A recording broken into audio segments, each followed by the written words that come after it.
Então, dando continuidade à nossa aula 2, essa é a 3, né? Sobre os estudos gramaticais sintáticos, porque na aula 1 eu falei dos estudos gramaticais morfológicos. Na aula 2, os estudos gramaticais sintáticos, né? Quais são os termos essenciais? Então, quando eu penso na sintaxe, na organização dessas palavras dentro da frase, eu tenho dois termos que são essenciais. Eu tenho o sujeito e eu tenho o predicado. E dentro do predicado, ali eu tenho o verbo e o complemento, né? Então, observa que eu tenho essa ramificação ali, o sujeito, o verbo e o complemento. É o trio que anda sempre junto. E como termos acessórios, eu tenho os advérbios, as locuções adverbiais, eu tenho os adjetivos, que são as locuções adjetivas. Quando eu disse aquele exemplo assim, a Gláucia usa batom, aí eu coloco assim, a Gláucia usa batom da Boticário. Da Boticário tá junto com batom, batom da Boticário. Ele é um adjunto adnominal, tá? Ele tá junto do nome e geralmente oferece uma característica, tá bom? E tem também o aposto, que é um outro termo acessório. O aposto, ele geralmente é separado por vírgula naquela frase e ele vem dar alguma explicação a mais. Por exemplo, quando eu digo a Gláucia, vírgula, professora do IFMG, vírgula, usa batom da Boticário. Então, professora do IFMG é um termo que é acessório. Observe, ele está ali no meio. A Gláucia usa batom, isso é essencial. A Gláucia usa batom da Boticário é um termo acessório. A Gláucia, professora do IFMG, usa batom da Boticário, então é um termo acessório, tá? Termos acessórios, locuções adverbiais, são os adjuntos adverbiais, os adjuntos adnominais e os apostos, tá bom? Agora, os termos essenciais, como eu disse, isso é o resumo da gramática, né? O sujeito, o verbo e o complemento. E aí, ao longo de uma vida inteira na escola, na educação básica, a gente estuda sujeito. Se o sujeito é simples, se ele é composto, se ele é oculto, se ele é indeterminado, se como que eu falei? Sujeito simples, sujeito composto, sujeito oculto, indeterminado, oração sem sujeito. Por que eu tenho que... essa gramática é muito decoreba. Observe, quando eu entendo, por exemplo, um sujeito indeterminado, eu posso utilizar para escrever, por exemplo, um texto científico, em que eu digo assim, é necessário que as pesquisas sejam feitas. É necessário? Quem falou que é necessário? Eu indetermino aquela situação. Precisa-se de mais verba para a educação. Então, quem que precisa, sabe? Esse sujeito indeterminado, ele por vezes é importante no seu discurso usar um sujeito indeterminado. Quando eu falo discurso, é a maneira como você se expressa no mundo. Por isso é importante estudar gramática, para saber aplicar esses conhecimentos nos seus discursos, nos seus argumentos, nas produções de texto, quando a gente está lá numa redação do Enem, que essa nota grande nos dá uma oportunidade da entrada na universidade. Esses conhecimentos gramaticais são fundamentais. Verbo, o que você estudou ao longo da vida de verbo? Então, a gente tem, por exemplo, os verbos transitivos, os verbos intransitivos, e os verbos de ligação. Verbo transitivo, ele pode ser o verbo transitivo direto, pode ser o verbo transitivo indireto, verbo transitivo direto e indireto, e intransitivo, verbo de ligação. Então, a gente vai estudando essas classificações dos verbos. E quando a gente pensa nos complementos verbais, o complemento do verbo, ele acompanha.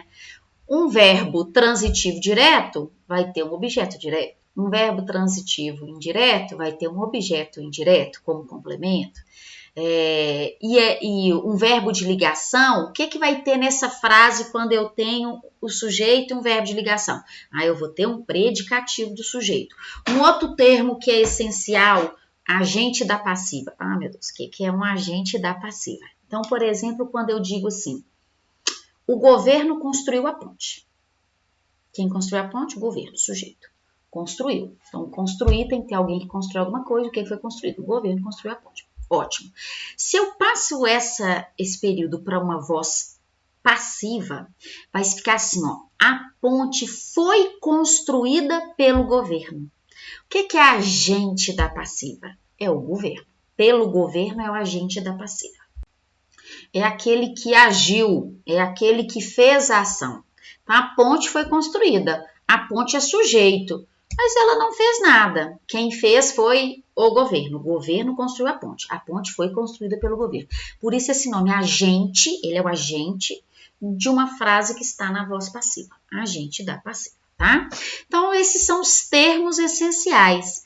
E aí, quando pensamos em orações, nós pensamos nas orações, como elas podem ser. Lembrando, oração é todo trecho que apresenta verbo.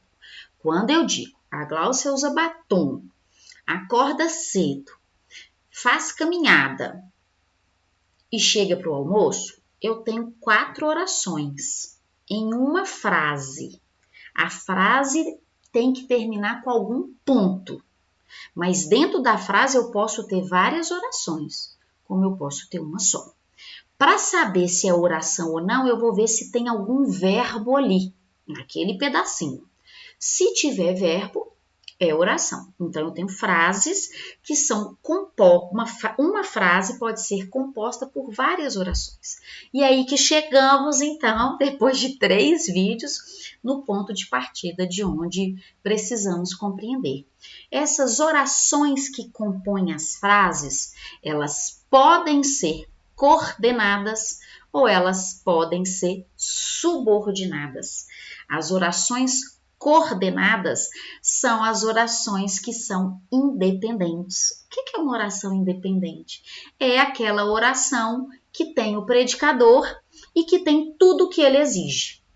Entendeu? Então, quando eu falo assim, a Gláucia usa batom, na mesma frase, a Gláucia usa batom, acorda cedo, faz caminhada, volta para o almoço. Usa batom, acorda cedo, faz caminhada, volta para o almoço. A Gláucia usa batom. Ok, tudo completo, uma oração que não precisa de mais nada, porque todas as partes essenciais estão ali. O sujeito predicado está aqui. Acorda cedo. Acorda cedo. Ah, não tem o sujeito. Mas o sujeito está ali atrás. Tem o sujeito, tá, Gláucia? Acorda cedo. Gláucia acorda. Só isso que é importante. Se é cedo, tarde, em casa, na rua, não importa. Faz caminhada. A Gláucia faz caminhada. Quem faz alguma coisa, tem que ter alguém para fazer. A Gláucia faz o quê? A caminhada. Então, observe que as orações coordenadas e volta para o almoço, né? A Gláucia volta para o almoço. Observe que eu tenho aqui tudo que é exigido para uma oração ser independente. Eu tenho o sujeito e o predicado. E o predicado é o verbo e, se necessário, um complemento do verbo. Porque como aquele exemplo que eu dei lá, o pássaro morreu, não precisa ter complemento do verbo morrer. A flor nasceu, não precisa ter complemento da flor que nasceu.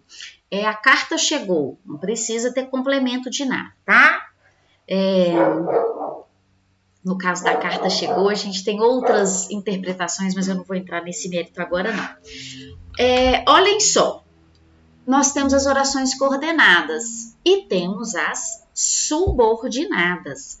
As subordinadas, então, são orações, ou seja, pedacinhos que têm verbo, mas que não têm toda a ideia completa. Ou seja, orações subordinadas não têm sujeito e predicado. Não tem o predicador com o sujeito e o complemento, tudo redondinho ali. Não tem.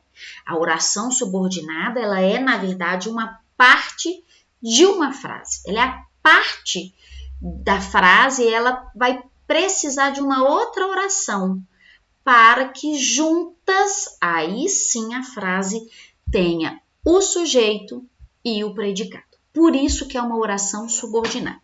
As orações subordinadas têm várias classificações, várias.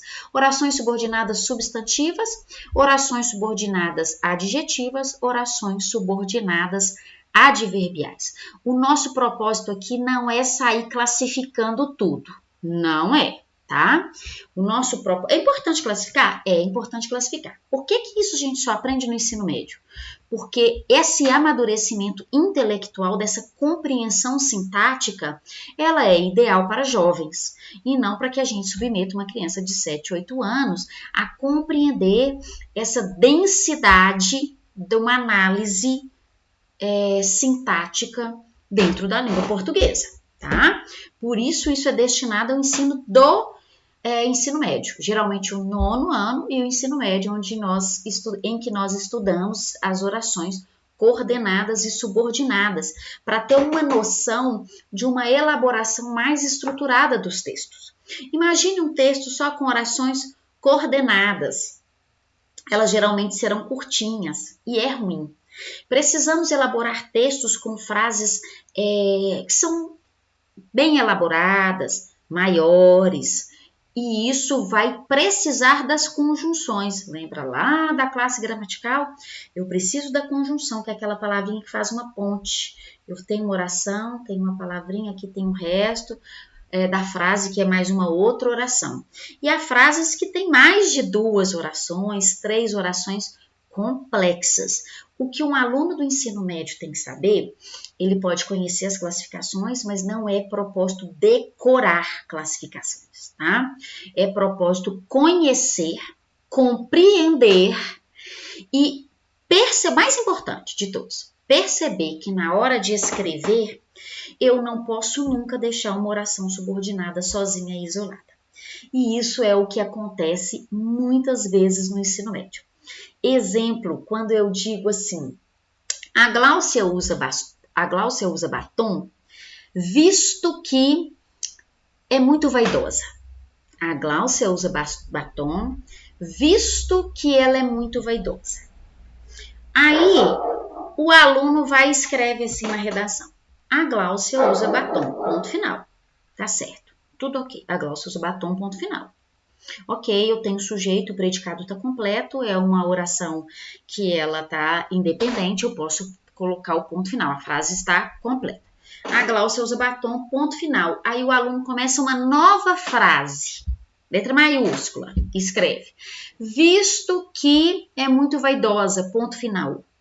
Então, o que eu convido vocês a perceberem? Se eu pegar só o pedacinho, visto que é muito vaidosa, não tem sentido essa oração sozinha no texto, como se fosse uma frase.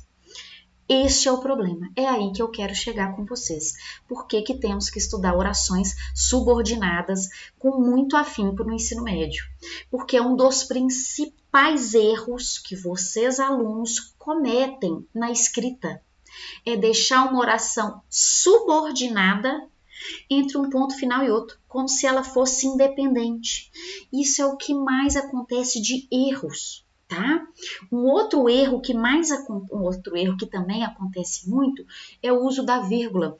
Lembram quando eu disse lá no vídeo 2, nós temos mentalmente a nossa mente, ela está programada para usar as frases mais comumente na seguinte ordem: sujeito, verbo, complemento e adjunta adverbial. Gláucia usa batom em casa. E o que acontece? Observa que toda vez que a sintaxe está nessa ordem, não precisa pôr vírgula. Então, quando eu tenho sujeito, verbo, complemento do verbo e adjunta adverbial, eu não separo nada com vírgula. Essa é a regra da vírgula no português. Por isso, aprender sintaxe é importante. Porque você aprende outras competências, como, por exemplo, pontuar corretamente seu texto. Toda vez que eu tenho essa ordem canônica, tradicional, mais comum, eu não uso vírgula. Mas se eu coloco qualquer termo aqui no meio, opa, esse termo ele está sendo um intruso. Ele está entrando num lugar que não foi chamado. Ele está interrompendo uma relação. Então, eu tenho que separar esse termo com vírgula. Exemplo. Sujeito, verbo, complemento, adjunto adverbial. Os adjuntos adverbiais, eles devem vir por último de tudo. Não é que devem vir, comumente vem. Mas se eu coloco esse adjunto adverbial na frente, ele saiu do lugar que é dele tradicionalmente. Então, se eu falo em casa, Gláucia usa batom, eu tenho que colocar vírgula. Por quê? Porque essa ordem foi desobedecida. Se eu falo Gláucia em casa usa batom, então eu tenho que pôr a vírgula no início e no fim dessa expressão que entrou aqui no meio. Gláucia usa em casa o batom. Observa que esse adjunto adverbial que era para vir por último, ele está ocupando um lugar que não pertencia a ele. Por isso que usamos as vírgulas quando nós temos uma interrupção dessa sequência. Não é só por isso que usamos vírgula, usamos também para separar quando a gente está fazendo listas, da data, algum tipo de oração. Existem outros modelos, mas a regra principal da vírgula é essa. Por isso aprender gramática é tão importante. Por isso é tão bom para os alunos quando eles aprendem a gramática de forma mais densa e aprofundada, com vários exercícios, com reflexão sobre a língua, para que ele seja, de fato, um cidadão que tenha o domínio da língua materna dele. E que use a língua como um fator poderoso para se comunicar no mundo, tá? Vamos fazer mais um videozinho em que eu vou explicar agora todas as orações subordinadas.